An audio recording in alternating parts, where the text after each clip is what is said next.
आप सभी को मेरा नमस्कार। एग्जाम फोकस में आप सभी का स्वागत है।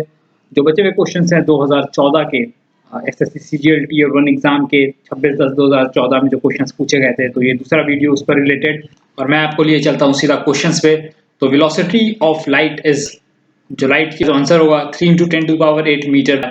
सबसे ज्यादा वैक्यूम में ट्रैवल करता है, क्योंकि वैक्यूम में इसे अवरोध नहीं मिलता है। जो फोटोन होता है, लाइट में फोटोन होता है, और फोटोन जब ट्रैवल करता है तो उसे वैक्यूम में किसी भी तरह की रुकावट नहीं मिलती है। जैसे जैसे मीडियम डेंस होता जाएगा तो वेलोसिटी ऑफ लाइट घटती जाएगी, क्योंकि उसे अवरोध ज्यादा मिलेगा। और आप ऐसा भी कह सकते हैं कि लाइट जो है, जो मैक्सिमम स्पीड होती है लाइट की, उससे ज्यादा स्पीड किसी भी चीज की नहीं होती है वर्ल्ड में या यूनिवर्स में। जो भी पार्टिकल, मैटर या इंफॉर्मेशन है, इससे ज्यादा स्पीड से ट्रेवल नहीं कर सकता है। और अगर रिफ्रैक्टिव इंडेक्स किसी मटेरियल का ज्यादा होता है तो जो स्पीड ऑफ लाइट है वो कम हो जाती है, क्योंकि उसे रिफ्रैक्शन जो होता है वो ज्यादा करना पड़ता है, और इससे इसकी स्पीड टूट जाती है। जैसे कि आप डायमंड ले लें, तो डायमंड में जो रिफ्रैक्टिव इंडेक्स होता है वो अप्रोक्सीमेटली 2.42 होता है। और एक और एग्जांपल ले लें आप, एयर का रिफ्रैक्टिव इंडेक्स 1 होता है और ग्लास का अप्रोक्सीमेटली 1.5 होता है। तो इनमें से सबसे धीमी जो रफ्तार होती है वो होती है डायमंड के अंदर। तो स्लोएस्ट जो ट्रैवल करेगा वो होता है डायमंड के अंदर।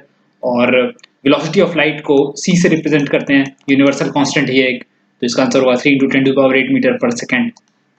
Now the second pendulum is a pendulum whose time period is, तो एक सेकंड पेंडुलम, तो पहले एक पेंडुलम में बनाकर दिखा देता हूँ। सपोज ये एक पेंडुलम है, और पेंडुलम की जो स्टैंडर्ड लेंथ होती है स्टैंडर्ड ग्रेविटी पे, तो ये होती है 0.994 मीटर्स, 994 मीटर्स।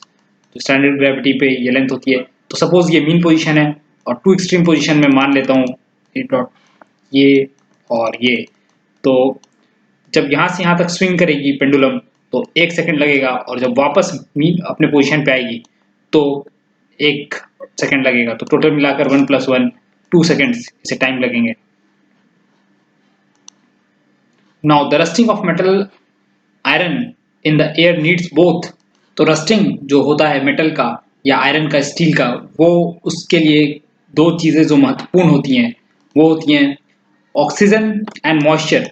ऑक्सीजन और मॉइस्चर इसलिए इंपॉर्टेंट होता है, जब भी आप मेटल को देखे होंगे पानी में रखा हुआ कई समय तक, कई दिनों तक, तो उसमें रस्ट लग जाता है, एक रेडिश फॉर्मेशन हो जाता है ऊपर में। तो ये होता है ऑक्सीडेशन के कारण।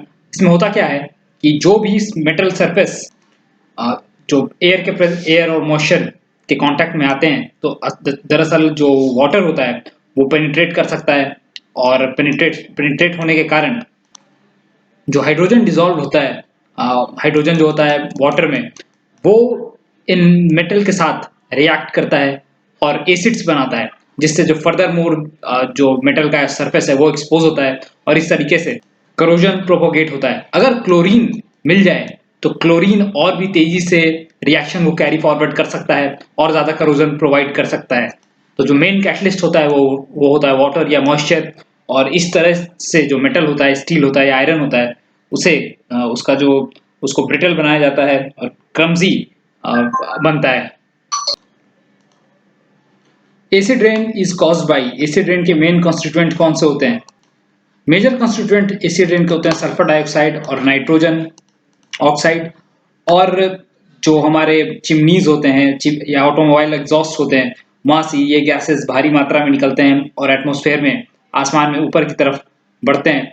और जो एयर में मॉइस्चर होता है उससे ये घुलकर बारिश के थ्रू ये नीचे आते हैं, और जिसके कारण हमारा जो प्रेशियस मॉन्यूमेंट्स है या फिर जो फील्ड्स हैं, जो ग्रास फील्ड्स हैं, वो डिस्ट्रॉय होती हैं, बिल्डिंग्स, इंपॉर्टेंट बिल्डिंग्स डिस्ट्रॉय होती हैं। तो एसिड रेन बहुत ज़्यादा जो ये इन्वायरमेंटल डिग्रेडेशन और ह्यूमन फैक्टर्स के कारण एसिड रेन ज़्यादा बढ़ा है। Iodine test is used to detect, किस चीज़ के लिए, किस चीज़ को डिटेक्ट करने के लिए आयोडीन टेस्ट किया जाता है? स्कूल डेज में आपने पढ़ा होगा आयोडीन टेस्ट। ये किया जाता है, आपने आलू पे एग्जाम्पल, ये जो टेस्ट है ज़रूर आपने आजमाया होगा। और हम यहाँ पर क्या करते हैं, आयोडीन का सॉल्यूशन लेते हैं और उसे डालते हैं aqueous solution of potassium iodide, के से पोटेशियम होता है, और पोटेशियम आयोडाइड के साथ मिक्स करते हैं आयोडीन का सॉल्यूशन। और इससे स्टार्च या कार्बोहाइड्रेट का पता लगाने के लिए हम इसे वेजिटेबल्स पे टेस्ट करते हैं तो सबसे ज़्यादा जो स्टार्ची या कार्बोहाइड्रेट कैरी करने वाला वेजिटेबल आलू है एक, तो आलू पे अगर जब हम ये सॉल्यूशन डालेंगे तो इसका जो कलर है वो चेंज होकर आपका बन जाएगा पर्पल ब्लैक। तो पर्पल ब्लैक कलर आने के कारण आप पता लगा सकते हैं कि इसमें स्टार्च है या आयोडीन। इसी तरह से चावल राइस पे भी ये एक्सपेरिमेंट आता है काम का। तो इसका आंसर होगा carbohydrates. Now who is the author of book romancing with life? हर साल एसएससी में इस तरह के क्वेश्चन पूछे जाते हैं, रिपीटेडली पूछे जाते हैं, या तो इंपॉर्टेंट जो फेमस क्रिकेटर हैं या पॉलिटिशियन है या कोई फिल्म स्टार जो रिसेंटली जिनकी बुक आई हो, या बहुत फेमस बुक्स जैसे कि एपीजे अब्दुल कलाम के। तो कुछ इस तरह के बुक्स आपसे पूछे जा सकते हैं। तो इनमें से मैं जो एग्जाम्पल्स हैं उनको डिस्क्राइब कर देता हूँ। शशि थरूर पॉलिटिशियन है कांग्रेस से, उनकी कुछ फेमस बुक्स जो हैं the great Indian novel, the great Indian novel, INDIAN Indian novel, और ये आया था 1989 में।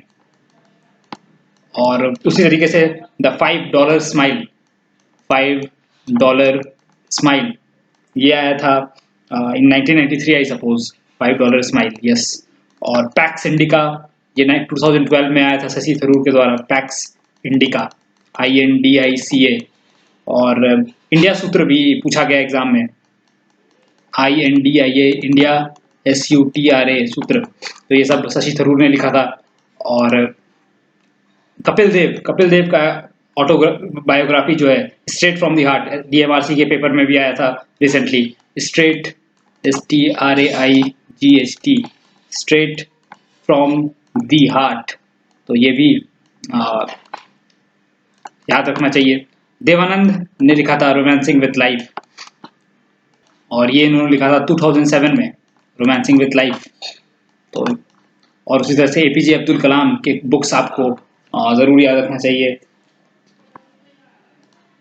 नाउ मेंबर्स ऑफ यूपीएससी या Union Public Service Commission are appointed by president of India. पे मैंने बहुत सारा एक वीडियो बनाया है हाल में, पॉलिटी के अंदर आप ये देख सकते हैं, और उसमें मैंने प्रेसिडेंट के पावर्स और उनके जो उनकी जो ड्यूटीज़ हैं वो मैंने डिस्क्राइब की है, कौन सा आर्टिकल इंपॉर्टेंट है। तो यूपीएससी के मेंबर भी प्रेसिडेंट ऑफ इंडिया द्वारा इलेक्ट किए जाते हैं। एक बार मैं बता दूं फिर से, प्रेसिडेंट ना सिर्फ यूपीएससी के मेंबर बल्कि अटॉर्नी जनरल ऑफ इंडिया और controller and auditor general of India, साथ में जो जजेस होते हैं सुप्रीम कोर्ट के और हाई कोर्ट के, उन्हें भी प्रेसिडेंट अपॉइंट करते हैं।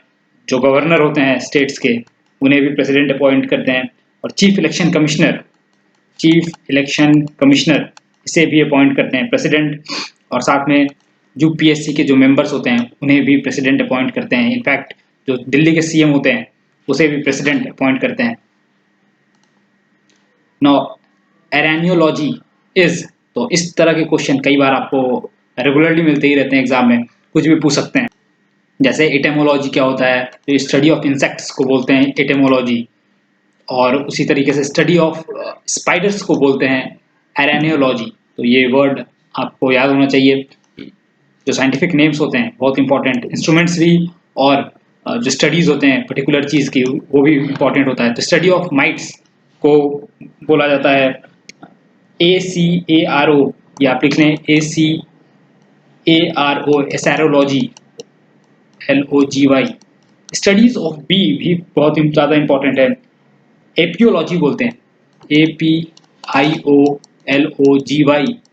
और ऐसे क्वेश्चंस मैं आगे डिस्कस करता रहूँगा क्योंकि ऐसे क्वेश्चन बहुत बार पूछे हैं। तो मेल सेक्स हार्मोन कौन सा होता है?